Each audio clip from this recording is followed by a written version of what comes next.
அரசியல் கொலைகள் குறித்த விரிவான தகவல்கள் எனக்கு தெரியும். மீண்டும் சர்ச்சையை கிளப்பும் ஆசாத் மௌலானா. திலீபனின் நினைவேந்தல் நிகழ்வுகள் இரத்த கலரியை ஏற்படுத்தும் மிரட்டும் சரத் வீரசேகர. புல்மேட்டையில் பிக்கு அடாவடி, பொதுமக்களுக்கு பகிரங்க அச்சுறுத்தல். உயிர்த்த ஞாயிறு தாக்குதல்களில் ஈடுபட்டவர்கள் குறித்து எனக்கு தெரிந்திருந்த தகவல்களிற்கு அப்பால் 2005 முதல் 2015 வரை இடம்பெற்ற பல அரசியல் படுகொலைகள் குறித்த பல விரிவான தகவல்கள் எனக்கு தெரியும் என உயிர்த்த ஞாயிறு தாக்குதல் குறித்து சேனல் 4 ஆவணப்படத்தில் முக்கிய தகவல்களை வெளியிட்ட ஹன்சீர் ஆசாத் மௌலானா தெரிவித்துள்ளார். சேனல் 4 ஆவணப்படத்திற்கு உயிர்த்த ஞாயிறு தாக்குதலின் பின்னணி குறித்த தகவல்களை வழங்கிய ஹன்சீர் ஆசாத் மௌலானா மேலும் பல தகவல்களை அடங்கிய புதிய அறிக்கை ஒன்றை வெளியிட்டுள்ளதாக செய்திகள் வெளியாகியுள்ளன. குறித்த அறிக்கையில் உயிர்த்த ஞாயிறு தாக்குதல் இடம்பெற்ற அன்று மாலை ஊடகங்கள் மூலம் வெளியான தகவல்களை அடிப்படையாக வைத்தே நான் ஏற்பாடு செய்த சந்திப்பில் கலந்து கொண்டவர்களே உயிர்த்த ஞாயிறு தாக்குதலில் ஈடுபட்டனர் என்பதை நான் அறிந்து கொண்டேன். ஜனாதிபதி ஆணைக்குழுவின் விசாரணைகள் மூலமும் சிஐடி விசாரணை மூலமும் நான் சந்திக்க வேண்டுமென சுரேஷ் சாலை விரும்பிய நபர் ஜமீல் என்பதை நான் அறிந்து கொண்டேன். அவர் தாஜ் சமுத்ராவில் தாக்குதலை மேற்கொள்ள வேண்டும் என திட்டமிடப்பட்டிருந்த போதிலும் அவர் அங்கிருந்து வெளியேறி தெஹிவளையில் உள்ள சிறிய ஹோட்டலில் தன்னை வெடிக்க வைத்தார். கடந்த ஜனாதிபதி தேர்தலில் கோட்டாபய ராஜபக்ஷவிற்கு பிள்ளையானும் தமிழ் மக்கள் விடுதலை புலிகள் கட்சியினரும் ஆதரவளித்தனர். கோட்டாபய ராஜபக்ஷ ஜனாதிபதியானதும் சுரேஷ் சாலே இலங்கை திரும்பினார். மேஜர் ஜெனரலாக பதவி உயர்த்தப்பட்டார். தேசிய புலனாய்வு பிரிவின் இயக்குநராக நியமிக்கப்பட்டார். இன்றும் அந்த பதவியில் தொடர்கின்றார். பிள்ளையானிற்கு எதிராக வலுவான ஆதாரங்கள் உள்ளதால் முன்னாள் சட்டமா அதிபர் அவருக்கு எதிரான குற்றச்சாட்டுக்களை வாபஸ் பெற மறுத்தார்.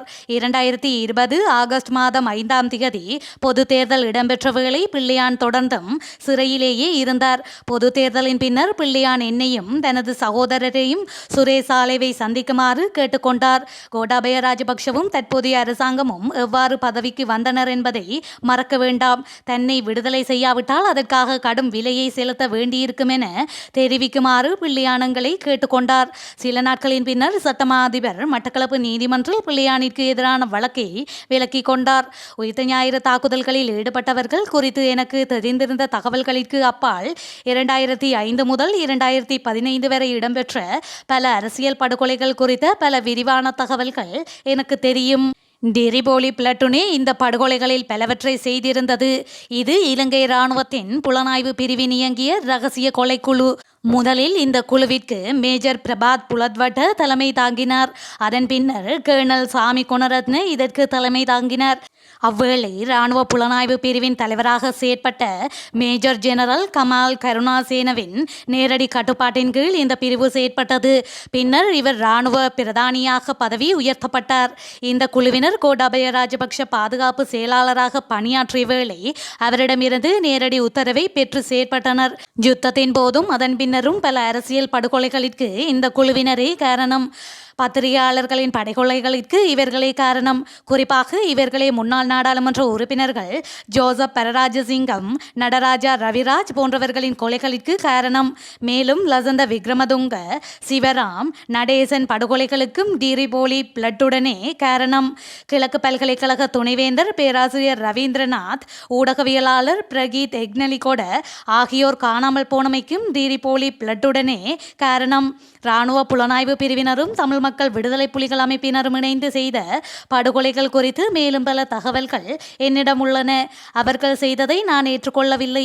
எனது உயிருக்கு ஆபத்து என்பதால் அவர்களிடமிருந்து விலகியும் இருக்க முடியவில்லை. இந்த நிமிடம் வரை இலங்கை அதிகாரிகள் என்னை கடத்தி சிறைப்பிடித்து கொலை கூட செய்வார்கள் என நான் அச்சம் கொண்டுள்ளேன்.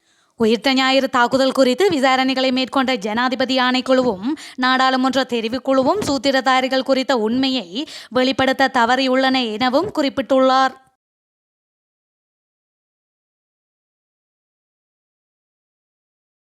திலீபனின் நினைவேந்தல் நிகழ்வுகள் நாட்டில் மீண்டும் இன மோதலுக்கு வழிவகுத்து இரத்த கலரியை ஏற்படுத்தும்.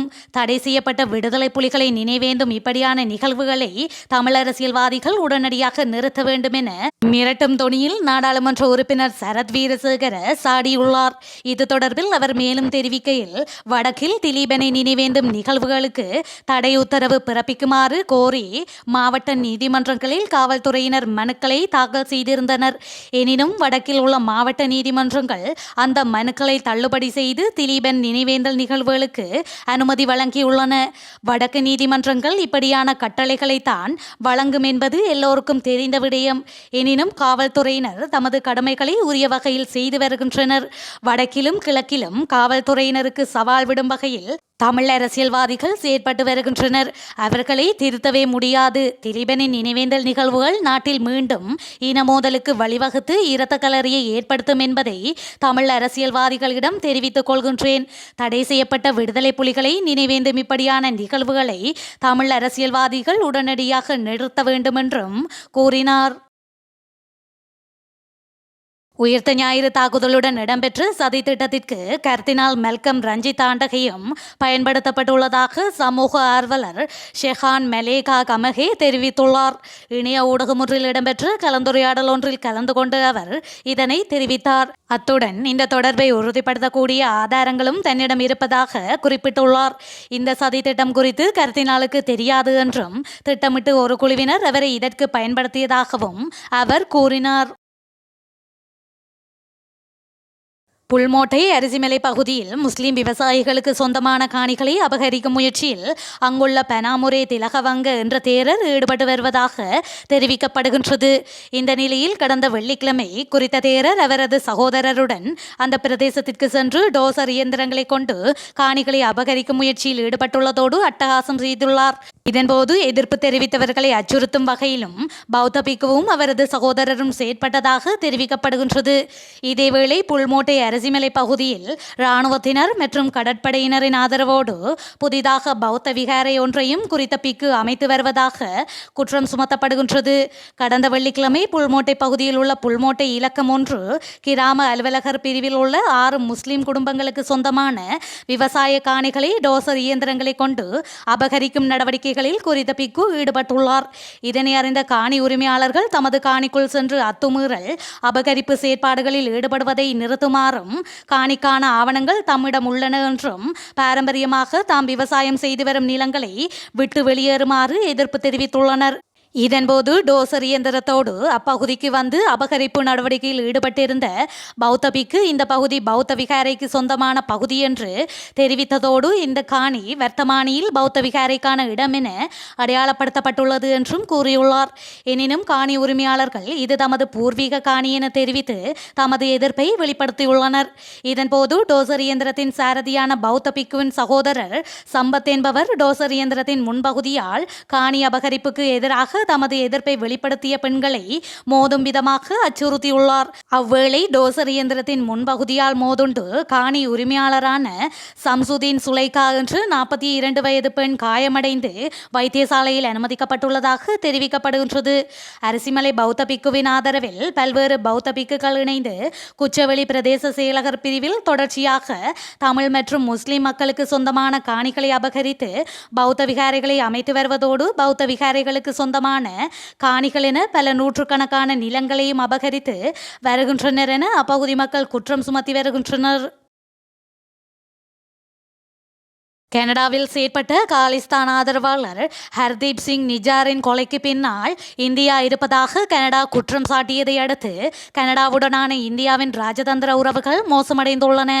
இந்த இந்தோ கனேடிய கொதிநிலை ஒரு கட்டத்தில் கனடாவில் வாழும் பூர்வீக ஈழத்தமிழர்களின் விடயத்தையும் உரசும் வகையில் மாறுமோ என்ற கவலைகளும் இழத்தான் செய்கின்றன.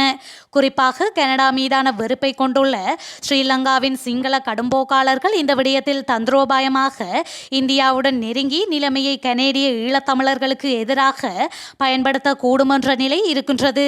கனடாவில் உள்ள முக்கிய சீக்கிய அமைப்புகள் ஈழத்தமிழ் அமைப்புகளுக்கு தோழமை காட்டி செயற்பட்டு வருவது தெரிந்த விடயம்.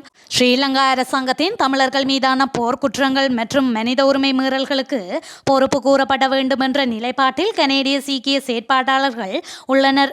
கனடா இதுவரை உலகில் இடம்பெற்ற 8 இனப்படுகொலைகளை அதிகாரப்பூர்வமாக அங்கீகரித்த நிலையில் 9வதாக இலங்கையில் இடம்பெற்ற தமிழ் மக்கள் மீதான முள்ளிவாய்க்கால் படுகொலையும் அது அங்கீகரித்து விடும் என்ற அச்சம் சிங்கள கடும்போக்காளர்களிடம் இருப்பதால் அவர்களுக்கு கனடா மீதான வெறுப்பும் சீற்றமும் இருக்கத்தான் செய்கின்றன. அதனை மேலும் பலப்படுத்தும் வகையில் தற்போது உருவாகியுள்ள இந்தோ கனேடிய கொதிநிலை இருப்பதாக கருதப்படக்கூடும். இந்த வருடம் இடம்பெற்ற முள்ளிவாய்க்கால் நினைவேந்தலின் பின்னணியில் கனேடிய பிரதமரிடமிருந்து வெளிப்பட்ட அறிக்கையில் தமிழர் இனப்படுகொலை நினைவு நாள் என்ற பதம் பயன்படுத்தப்பட்டமை ஸ்ரீலங்கா அரசாங்கத்தையும் சிங்கள கடும் போக்காளர்களையும் சீற்றப்படுத்தியிருந்தது. இந்த நிலையில் கனடாவுடன் ஸ்ரீலங்காவுக்கு ஏற்கனவே உள்ள ராஜதந்திர கொதிநிலை எதிர்காலத்தில் ஈழத்தமிழர்களுக்கு ஒரு முக்கிய அரசியல் முதலீடாக மாறக்கூடும். மன்ற கருத்தியல் வலுவாக இருக்கும் நிலையில் இந்த வலுவை கனடாவுக்கும் இந்தியாவுக்கும் இடையில் ராஜதந்திர உறவுகளின் வீழ்ச்சியை கடுமையாக உரசக்கூடும் என்று ஐயங்கள் இருக்கின்றன.